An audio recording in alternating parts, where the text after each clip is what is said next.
In trending business news, Shopify says it will reduce its headcount by 20% and sell its logistics business. It's the latest in a series of big changes for the Canadian e-commerce giant. Good luck with your layoffs, all right? I hope your firings go really well. Excellent. Great. Shopify is laying off 20% of its staff. The changes come despite Shopify's president saying in February that there were no more cuts in the works. It's the Canadian e-commerce company's second such layoff since last year. The company also announcing today that it plans to sell its logistics business. Only last year, Shopify was beefing up its logistics unit, buying delivery firm Deliver for more than $2 billion.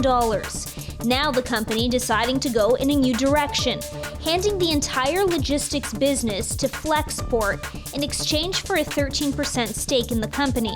In an open letter announcing the changes, Shopify's chief executive says technological progress always arcs towards simplicity, and entrepreneurs succeed more when we simplify. But now we are at the dawn of the AI era, and the new capabilities that are unlocked by that are unprecedented. The company positioning the moves as a way to help focus on its main goal, making commerce easier. But this makes it so they've cut 20% of their workforce, and they now become the de facto Amazon for small, but they don't have to do the nitty-gritty stuff, which is ship. And I think it's incredibly bullish. They have the front of the store, but they no longer have to have the back of the store. So it's very good. And is that what the stock is reacting to? Yeah, and it's probably not done because this is a remarkable Canadian company that was burdened by the part that they couldn't compete with Amazon.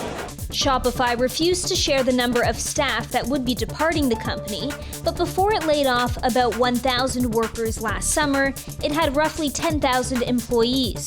Shopify's announcements came as it reported making $68 million US in the first quarter of the year.